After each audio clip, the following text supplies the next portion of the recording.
Good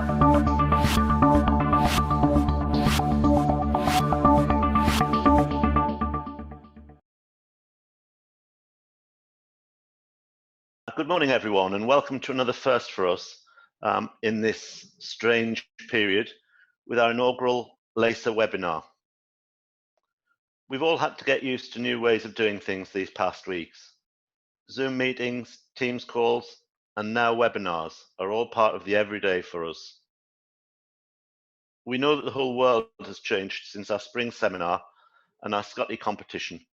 And as you'll all be aware, by now, we've decided to postpone this year's main event for obvious reasons.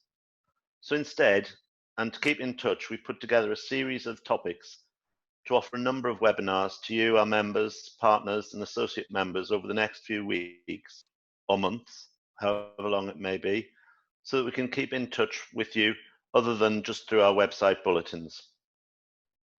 We've now also arranged a Zoom facility to support our regions, so that they can host virtual meetings out in the regions, including their AGMs. So please, regional chairs, get on and use this. Since the spring seminar, I with the NSG have spent much of our time in discussions with various government departments, including the DFE, DEFRA, and the Cabinet Office, both representing your views and feeding back on a whole range of topics. And we've all got new words or phrases that have entered our language. Who thought that some 2 months ago we'd be talking freely about furlough or PPN notices?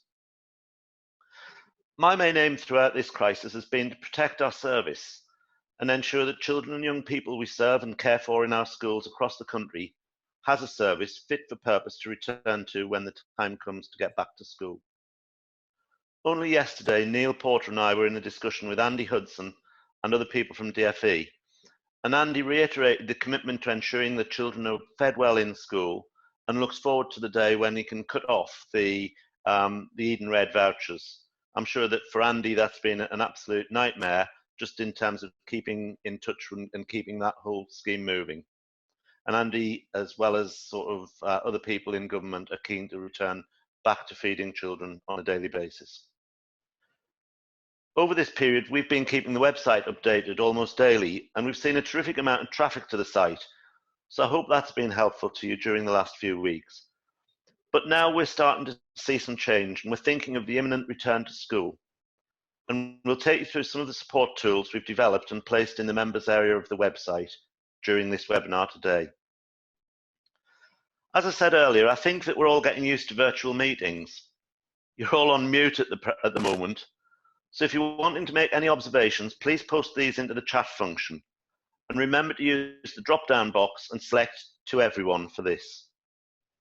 If you have any specific questions that you want to ask though, please post these into the Q&A function, which you'll find next to the chat function on the toolbar at the bottom of your screen. Putting your questions into the Q&A helps me to look in the right place for these, and we'll try to answer as many as we can later on in the session. So let's get moving with the main topic for today, and I'll hand you over to Neil Porter, Jackie Blake, and Brad Pearce, who'll take you through the toolkit, and that will be followed by a short general forum and a question and answer session. Thank you. Over to you, Neil. Thank you, Stephen. So the guidance I'm talking about today is around the premises and equipment.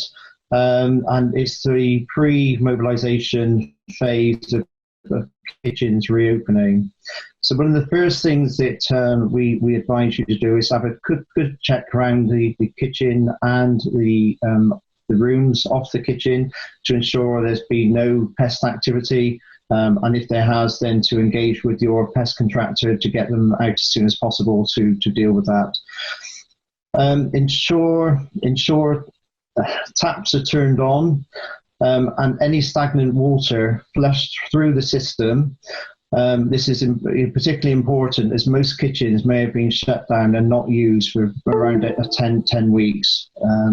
So to make sure all the cold water and hot water taps are thoroughly flushed through. It's worth checking with the caretaker or premises management team that that's not been done whilst the kitchen's been closed anyway. An in-depth clean of the kitchen and all the equipment should be carried out, including all the walls and floor surfaces. And this is, that's got to be done prior to the kitchen reopening, but it's important that the really strict hygiene is adhered to during the operational phase as well. For high-level areas or areas that are out of reach, then we advise that you actually get in your contractors that reach those areas for you. All the fixed equipment and light equipment prior to use needs to be thoroughly cleaned and hygienic, ready for the start of the new term. That's again particularly important as all the equipment and all the sort of loose light equipment, your plates, cutlery, etc., would be stood around. So make sure they're either washed and sterilised or put through the dishwasher as required. Not forgetting the dining room furniture, so fixed furniture and equipment. So your chairs, your tables, your dining areas should all be washed down and sanitized prior to use. And again, during the operational phase, it's important that that's done between any sittings as well. Consider any line markings in the kitchen and flows of staff. So maybe sort of one directional signage, that actually the staff move around in the same way instead of sort of crossing over each other.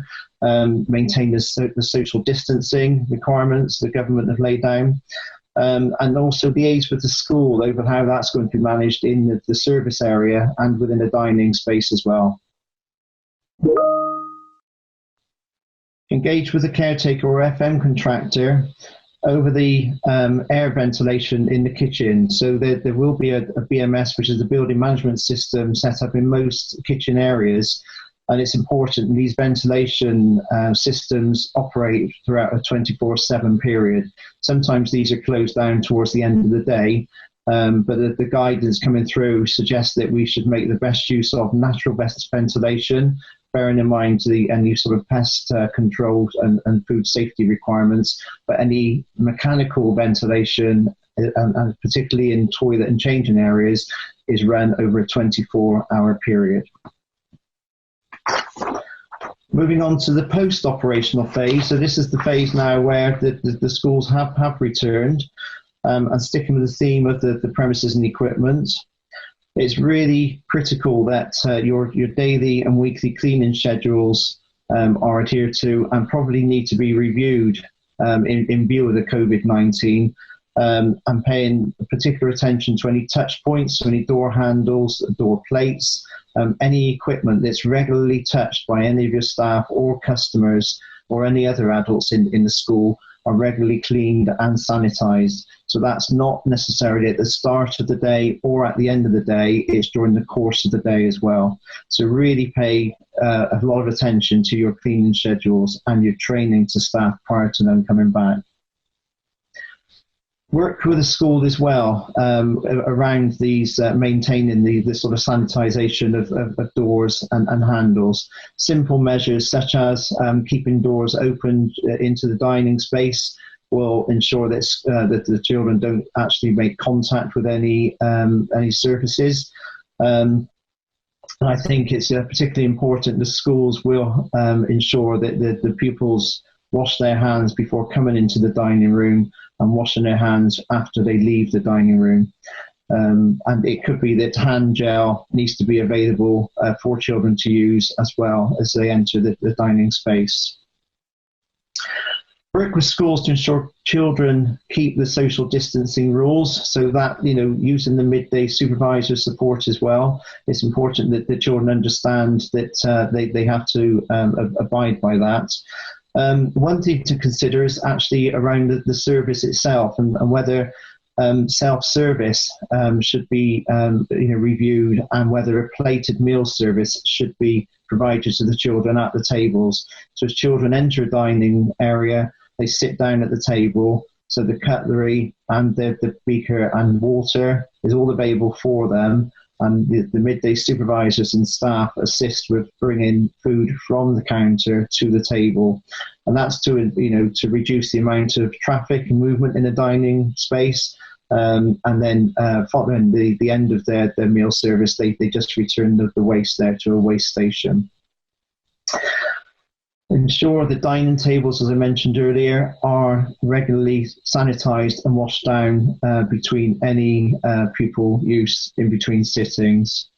And again, consider any signage, directional signage barriers, or anything that the school may need to consider purchasing to ensure that we manage or minimise the amount of traffic and movement within the dining room during the lunch service period. Now I'd like to hand over to Jackie Blake, your National Vice Chair, who's going to talk to you around the staffing and resources guidance. Thank you.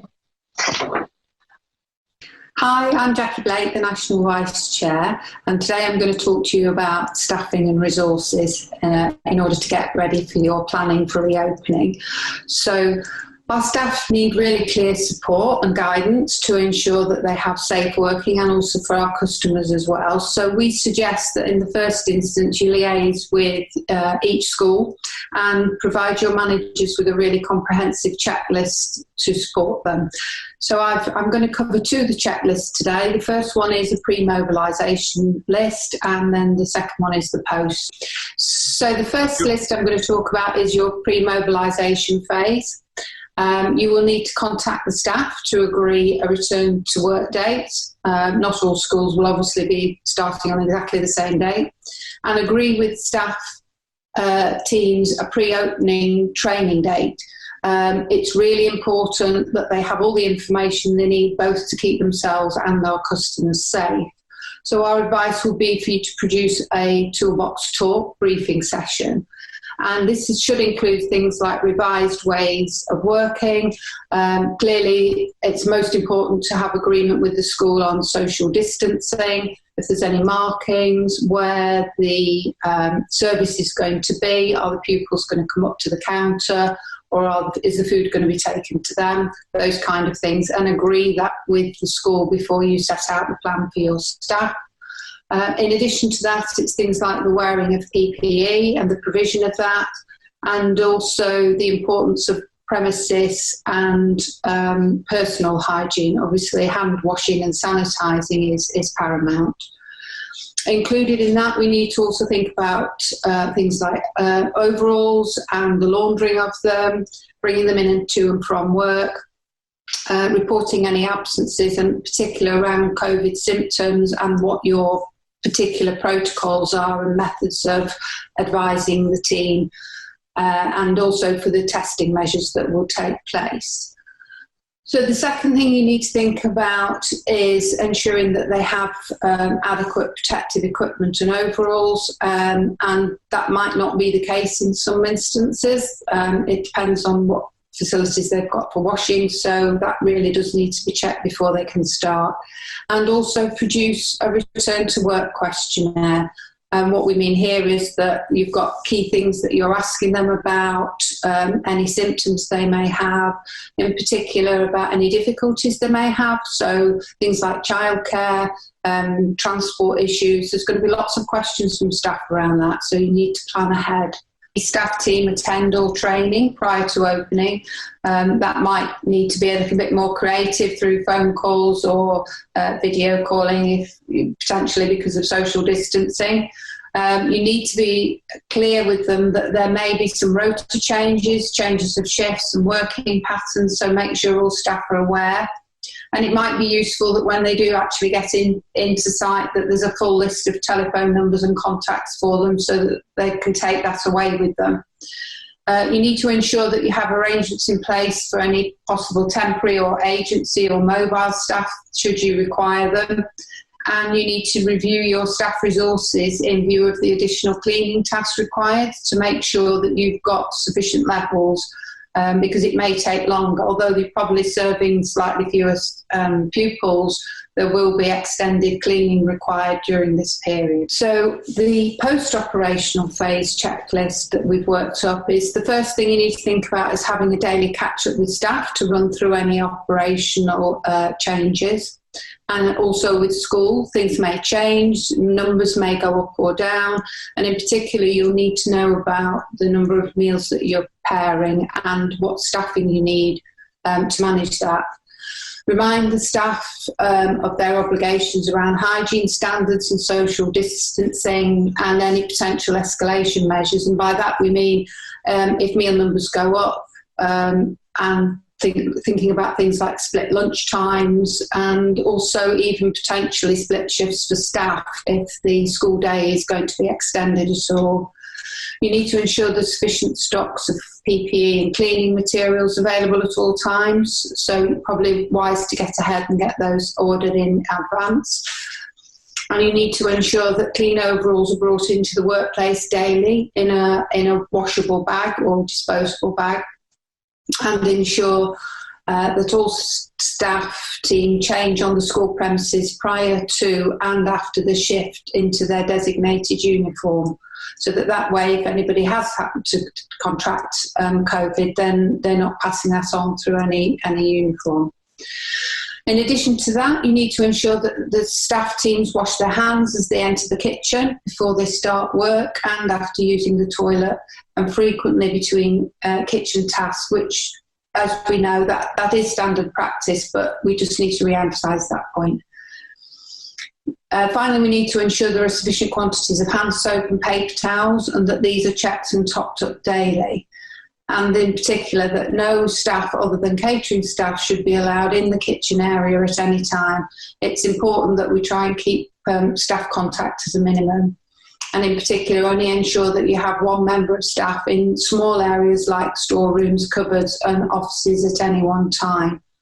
And in particular, it may mean that you might need to consider altering your style of operation, so that maybe some staff come in the afternoon to do some preparation and so on, because you've got very small kitchens and you won't manage to keep that distancing. But most importantly, I think, our staff are certainly our biggest asset, and we need to look after them and make sure that their minds are put at rest, and also that of our clients and staff. And now I'm going to pass over to Brad Pearce, our National Vice Chair-elect, who's going to talk about food supply. Thank you, Jackie. So now for food. Again, this is a generic template, and each of you and your services and schools will be different. You'll need to have undertaken specific risk assessments for each area of your operation. This may involve revisiting and rewriting existing risk assessments or completely new assessments based on the current and new guidance as it's published by government. But first and foremost, priority number one is communication. Communication with both your school and your suppliers. Suppliers, think about advance notice to suppliers, probably around 10 days. So they know that you're looking to get up and running. Are they set up and ready to resume their supply, and do they have any shortages? Menus, do you need to look at a reduced offer and choice? Allergens and special diets, those are the things that you'll need to think about. But also looking at simplicity for better control of reduced food costs and managing stock. Also, think about delivery processes for safe working. No sharing of pens or transfer of delivery notes and items that may need to be shared.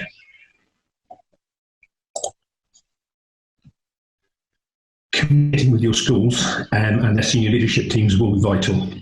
What's their plan? How many pupils? What timings do they envisage? When and who does what?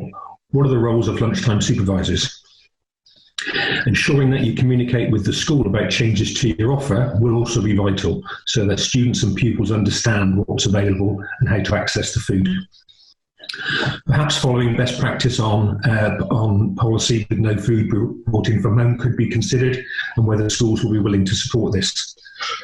Should we only offer packed lunches, for example, to ease the flow of pupils from class to dining spaces? Could schools consider the no food policy from home to reduce transmission? And how would they support that? That may be easier in a primary setting than in a secondary setting. How will you tell pupils and students about the food offer that's available, ensuring menus and posters are displayed and displays are in place? And when food items are delivered, you will need to consider that as they're received into the kitchen, they need to be cleaned and sanitised with anti-bac spray. Also ensuring all open and fresh salads and vegetables are washed thoroughly prior to use. So good deliveries in practice, again, working back with your suppliers about how those processes will work.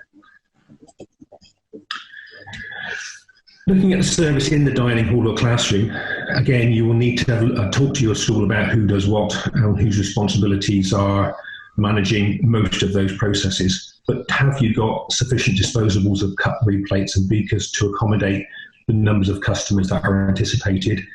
And if numbers start off as being low and they change, can you accommodate that, or do you need to plan ahead? Are there adequate supplies of non-disposable foods such as cutlery and crockery, and cold options to ensure that service is easier?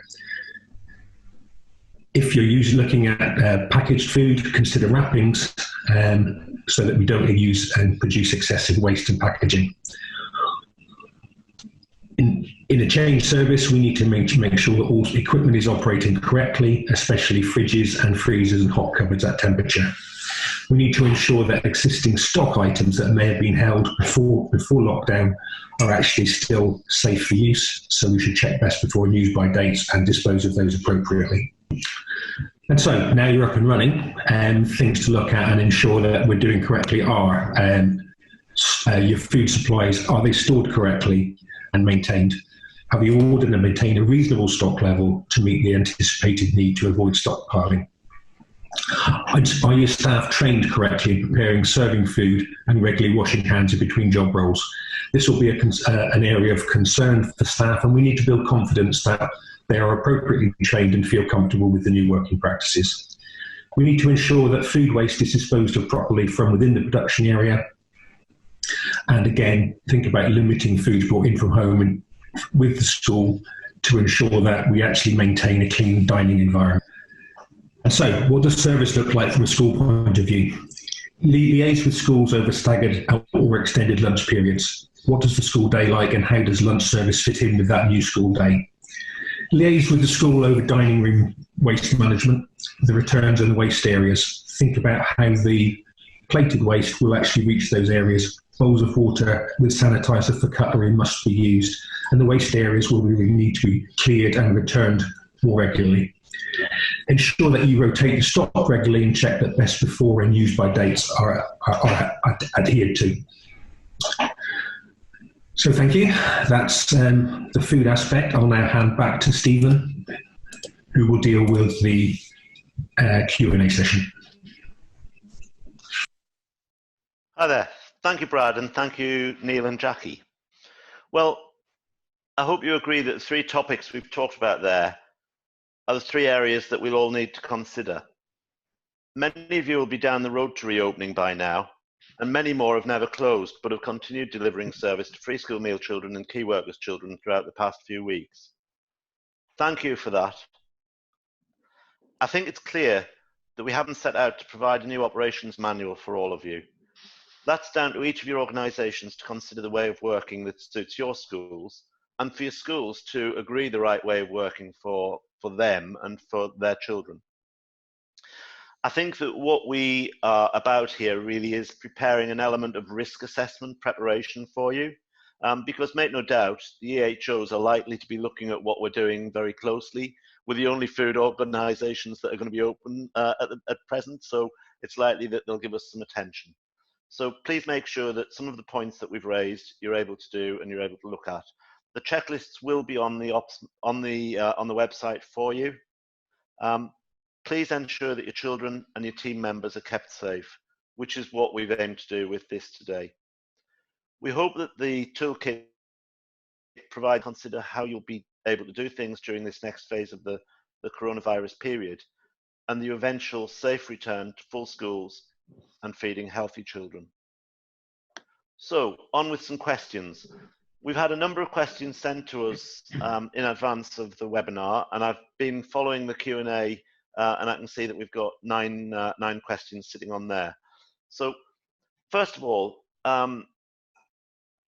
Brad, this is a food-related question. It's come in from Vic Laws. Do you see the school food standards being relaxed during the return to school after the lockdown? Thank you, Stephen, and hello, Vic, and hello, everybody.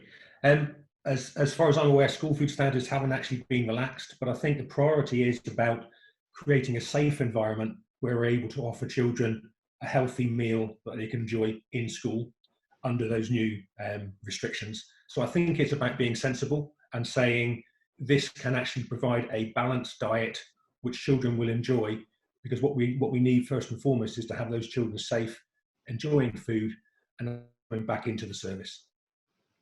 Okay, and I think sort of, Brad, leading on from that, Vic asked a secondary question. Do you see the reintroduction of table service to prevent queuing? So yes, we've certainly, the discussions that we're having down in Plymouth is that actually it's a mixed response from schools in terms of what they want, but where schools are intending to use a dining space, the intention seems to be to avoid queuing and for better management of that space, that children will be seated and meals will be brought across to them as plated meals. Okay, thank you. Neil, I'll come to you because we've had a question from Martin Corbett from Salavita, and you were a part of a discussion that we had with DFE yesterday on this. As schools plan for reopening, I and other food providers to school caterers are keen to understand what you're planning regards lunch provision so that we can prepare accordingly. I think that we had some debate about sort of some menu adjustments yesterday, and I don't know, Neil, whether you want to perhaps just sort of talk a little bit about that. Yeah, sure, will do, Stephen. I see there's no questions about my COVID-19 haircut and who did that. But yeah, moving on to the getting prepared around the food. I think the schools will decide whether they're going to have a hot meal provision, hampers, or packed lunches, or maybe a combination of all three. And I think it's fair to say many operators will have food stocks already, probably sitting in freezers, especially from when things closed at the end of March. So I think we obviously have to check the dates used by best before dates and utilise foods where we possibly can. I think it's fair to say that there'll be some flexibility around the food standards to maybe use those items up, as well as maybe take into account using sort of more ambient foods with a longer shelf life. So we're not buying in lots of fresh foods at the beginning of the phase return and having lots of wastage. And I do go back to we should be considering whether we introduce a sort of single option meal only and maybe a cold sort of choice just to try and restrict the choices and range down. Okay, thank you. Jackie, I'm going to move tack a little bit and come to you on a people question, and it's the question that's, I think, probably vexing all of us at the minute: to cover up our faces or not to cover up our faces. We've had a question from Joni Massey from Barnsley MBC, and she talks about in her question about the guidance about face masks, and sort of ultimately coming to what guidance are you giving to employers who have school catering teams working in small confined kitchens and due to the nature of work can't remain 2 meters apart.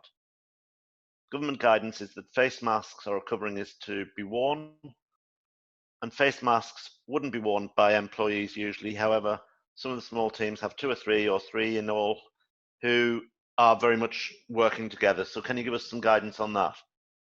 Thanks, Stephen.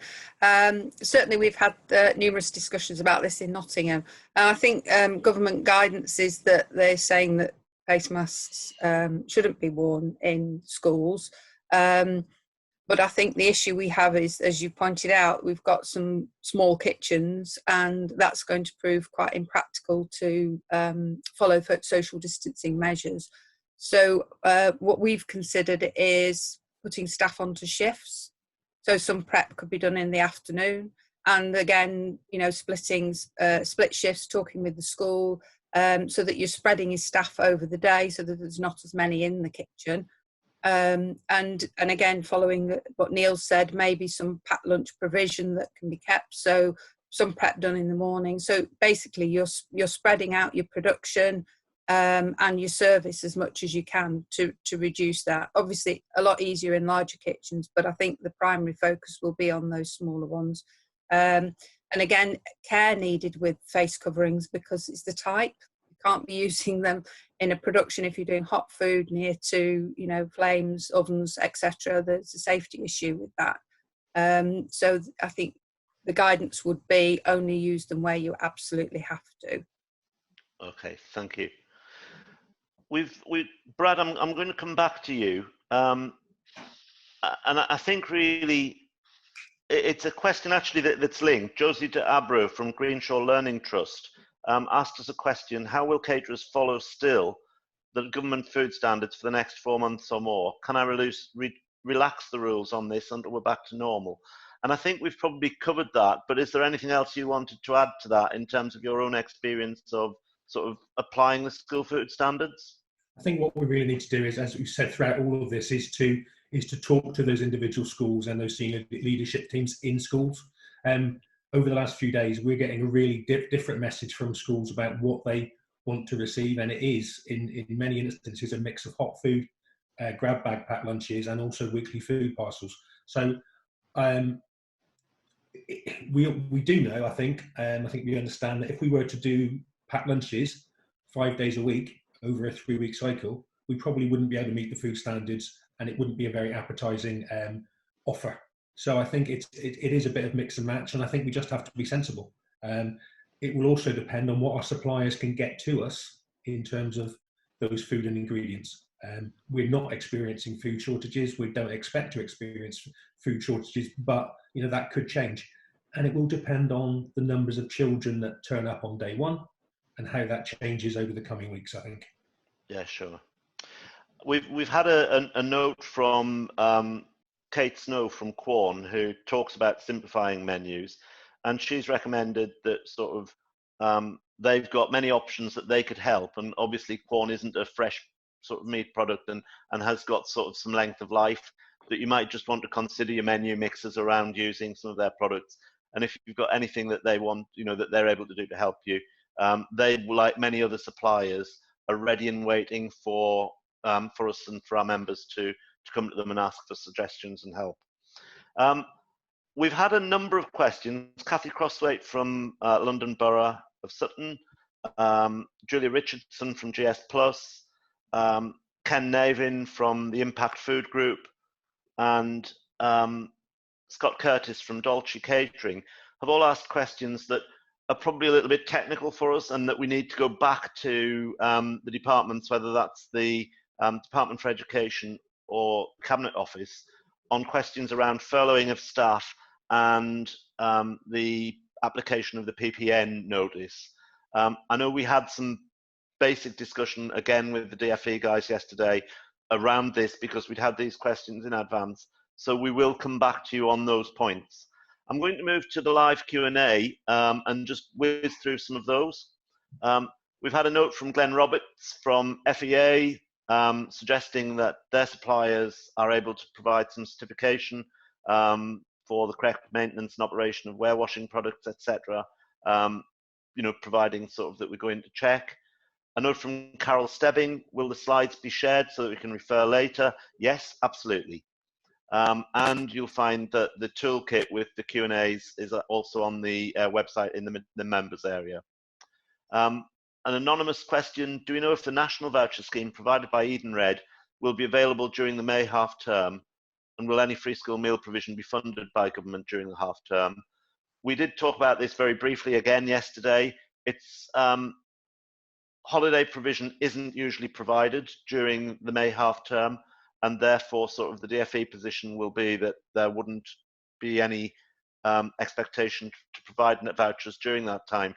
However, as I understand it, the vouchers have got some life, so it doesn't stop you spending them during the half term, but you just wouldn't be having any issued for that week. I'm sure that the DFE guidance and the guys that are on, Andy from DFE, will perhaps be able to give us some more information if I'm wrong on that one. Another anonymous attendee has asked, do we advise staff wear face masks? We've covered that, I think. It's about what is right for the work scenario. Jeanette, thank you for your question. Changing on school premises. You're suggesting that only one person at a time should change either in or out of uniform. And again, I think that we covered that in terms of talking about people in restricted areas, so that you would only have one person in stores or in a changing room or in an office at any point in time. So yes, thank you for that. Katie again, is a question on face coverings not advised in schools. Again, I think we've covered that from Kate Evans. Simon Gardner has suggested there are some free guidelines for kitchen equipment restart. Should any of our members want a copy, and again, we'll put a note onto the website regarding that.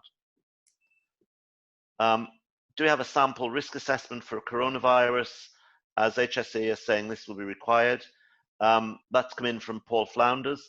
Paul, we haven't done anything that is a very specific risk assessment because that needs to be specific to your own organisation. You look at the checklists that we've done and incorporate those into your standard risk assessment process. As I mentioned, I think that environmental health officers are likely to be being vigilant with us over the next few weeks because we're one of the few food operations that will be restarting.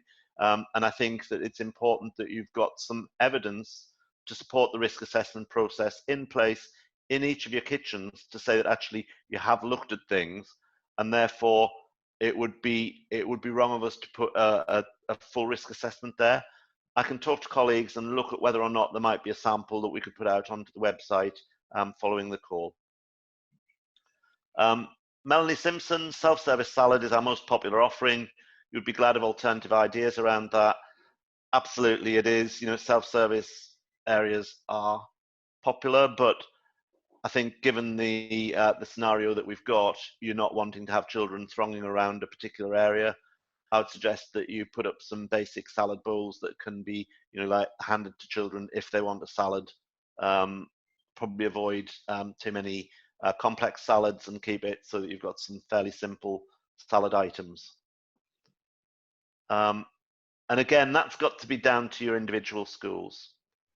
Grain Sheehy, the recommendation to run ventilation systems for 24 hours will be problematic for schools close to residential areas, as fans can be a noise nuisance.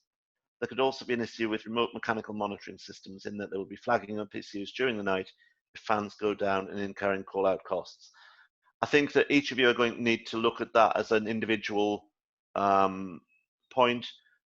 Neil, do you have anything that you might want to add to that? Only that I think it's widely known that you know, kitchens generally can be sort of warm, humid places to work in, you know, which is an ideal environment for COVID. So I think the ventilation and keeping the sort of air sort of turning over is really, really important. And I have stressed that not every kitchen will have a ventilated sort of system in place.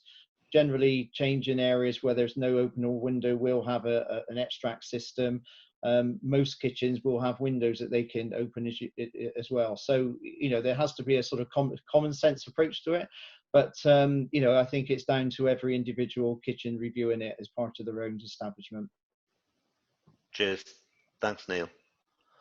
Denise Hornsey from Lincolnshire has asked, are we recommending that any food brought in from home should be consumed in a separate classroom or at a separate time in the hall to the food provided by the school?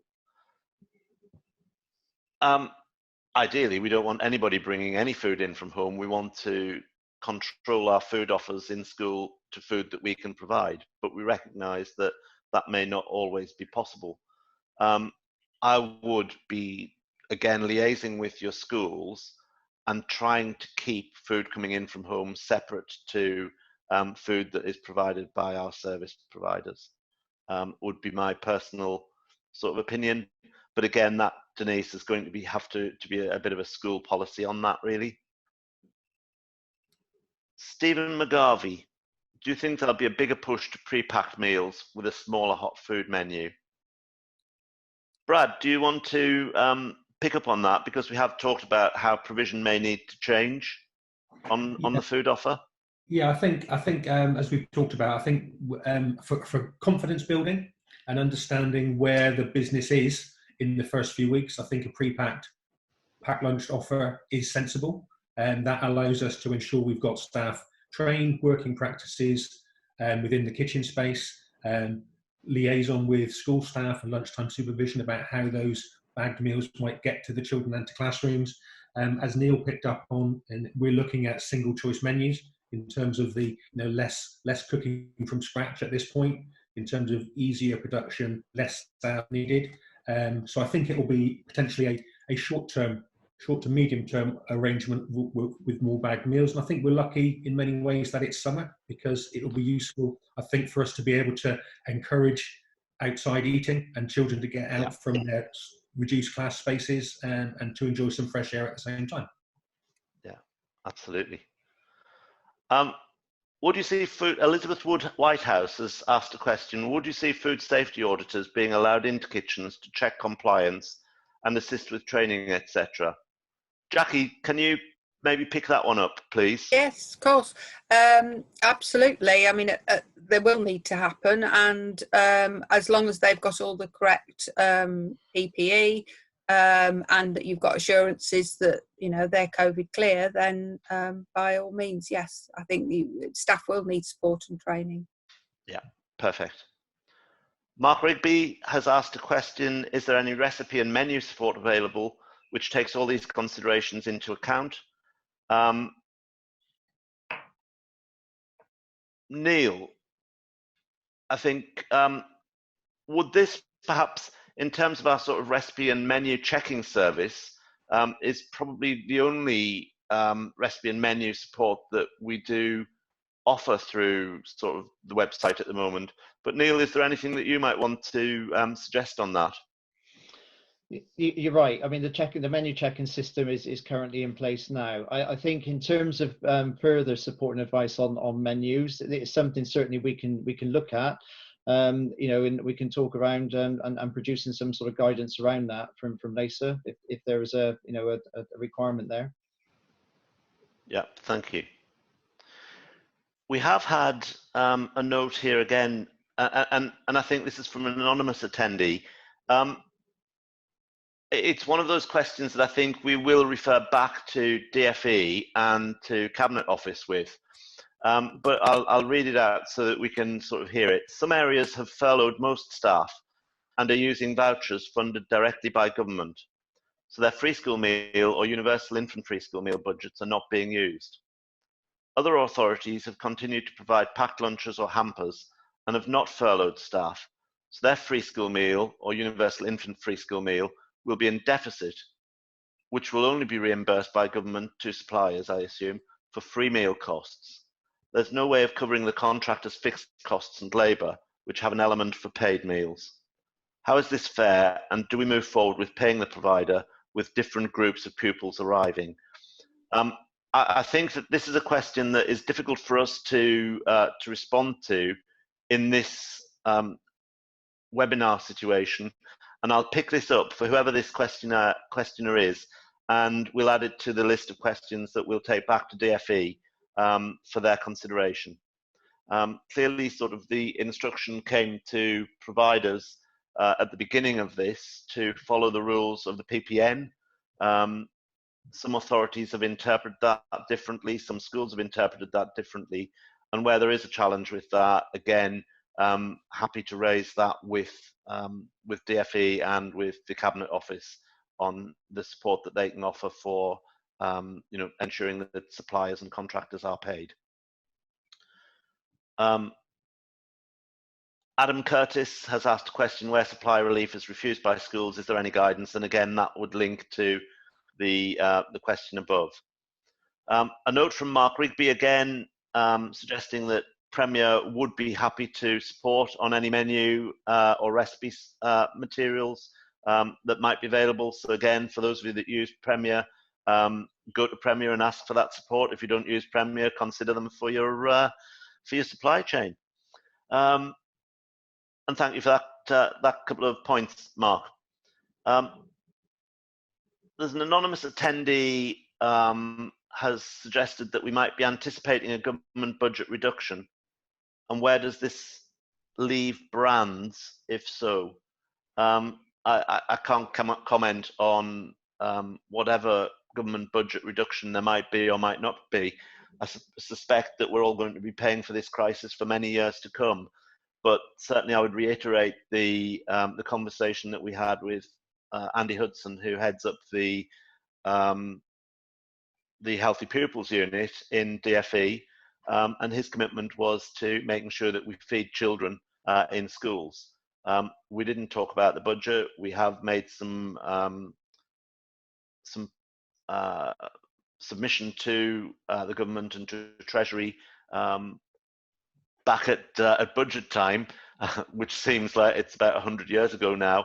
But we are sort of anticipating that free school meal income will increase, and we're very much hopeful that universal infant free school meal provision will continue, and certainly will be continuing our discussions as far as that's concerned. I think Gillian Edwards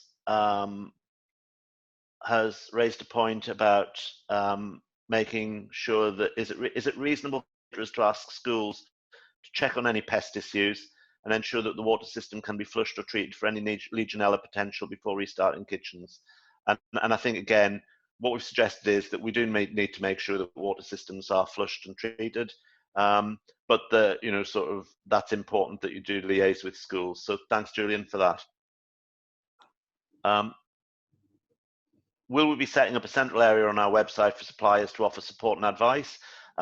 We have already put onto the website a space for supplier innovation, and we'll continue to keep that open. So I would say that we'll not set up a separate area, but we'll keep that supplier innovation page open. Andrew, you're in the background. Can you confirm that will be available for suppliers to do that? Yeah, if people go to the page on COVID-19 on the website, they'll see a link to any suppliers that have sent us anything in that context, Stephen. Okay. I think that obviously what we can't do is necessarily move that to individual support and advice, and that would be for suppliers to pick up with their individual clients. Tom Kirkup has asked a question. How does the PPN notice interface with furlough payments, especially in relation to double government funding? I think that, again, going back to my early conversations with Cabinet Office, the PPN notice was the preferred route for service providers to take with a charge to their schools or their authorities. I had a conversation early on with someone that was suggesting that they want to use the PPN notice and furlough. The Q&A that was in the PPN notice, and I think it was dated around about the 24th of March, that is on the website, is very clear that you can't do a double dip on government funding. You can be paid one way or the other. However, we also recognise that sort of the furlough scheme has been extended to October, but it may be the case that we've got to bring some people out of furlough to start and open up service. So again, we've asked for some guidance around that. And we'll come back to you on that as soon as we can, Tom. How much longer will lunch service take due to social distancing? I think that's going to be from Sophie Wong. I can't comment on that. And I think that, again, we've heard from Neil and Brad and Jackie around some of the ways that we can perhaps deal with it. It may be that you do a plated service, and that rather than the children moving to the hatch, that you actually take the food to the children and serve them while they're seated. And that perhaps could be quicker than having queues building up, and you can feed sort of a whole dining room more speedily that way. But again, it's going to be down to how many children you've got in school, and I would expect that there is going to be some added length to that. But again, it's how long's a piece of string, really. We don't know until we see how many children we've got. There are suppliers suggesting that they've all got products. Sophie Scott, Food Service Equipment Marketing, have got products that can help schools, things like mobile hand sinks. But that's more of a statement than a question. So they are suggesting that you get in touch with them if you need some help with anything like that. Caroline Benjamin has been sent an NHS staff risk assessment, which you may be able to share with us. Caroline will take that offline and we'll converse with you later on that one. Peter Efflin has asked, Peter from McCain's, will staff be temperature tested before entering school premises? Again, Peter, that's going to be one of those points that is going to be down to individual school safeguarding and safety procedures. and that we would necessarily have to comply with the schools on that one. We haven't, as a matter of course, suggested that it needs to be done, but it's something that, however individual schools are going to work that, we may need to comply with. A comment from David McNess suggesting that the guidance link in the members area isn't working. I think that might be just because we haven't put it live at this point, David, and that we'll go live after we load everything on from the webinar. Another note from Jeanette Ori. I'm sorry, I'm just rattling through these just because I'm conscious of time. Concerned with brought in lunch boxes from home with cross-contamination. We don't want cross-contamination between our food provision and that from home. So again, I think that we've talked about that one already. How might free school meals be impacted, as we think it might be increased based on unemployment going up, from Sophie Wong? And we agree with you, Sophie. I think that we will, as coming months move through, see more free school meal children and people falling into pupil premium. But again, you know, we'll deal with that as that happens. Another couple of comments from suppliers.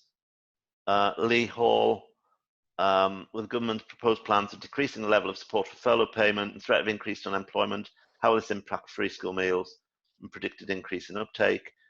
Well, we know that there's been around 2 million additional universal income claims. What we don't know is how many families that impacts and how many children in those families that impacts at this stage.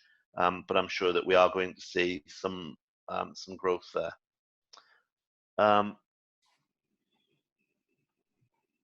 Lauren Stead, assuming that schools don't fully reopen until September, are there any thoughts on how will meals be supplied to tackle holiday hunger? Again, we talked to DFE around this yesterday. They do have some provision for holiday feeding in place. I think that we're looking to see how that can actually work in practice. But as it wouldn't usually involve schools and school caterers, we've got to look to what we might need to do to be able to support that during the period. Because obviously sort of the whole idea around holiday provision is that it's providing greater clubs and everything else. And again, DFE will be sending out some guidance around that. Suppliers suggesting happy to help. An anonymous attendee, how will mid-morning milk and fruit and veg be managed? Again, it's how is it managed now, and it's about making sure that that is done safely.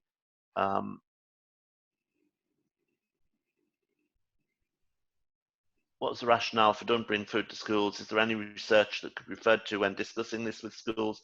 Again, I think that we've talked about, you know, sort of the potential of anything coming into schools would, you know, sort of be an additional risk.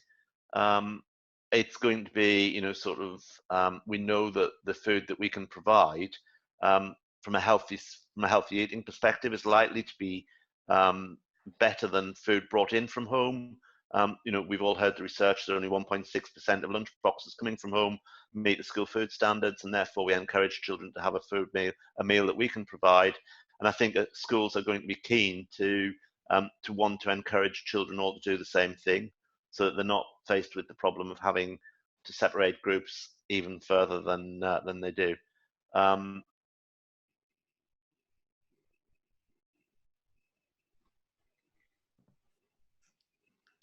I'm just sort of quickly scrolling through. There's a few questions that again are referencing things that we're going to have to go back to DFE with.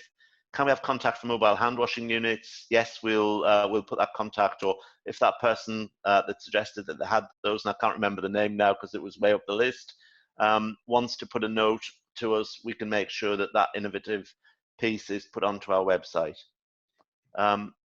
Will dishwashing or other warewashing guidelines change? Well, dishwashing and warewashing should be making sure that we've got sterile products coming out. But again, we've not had any advice on that yet from government. Question from Matthew Knight. Is there any advice on serving mid-morning snack?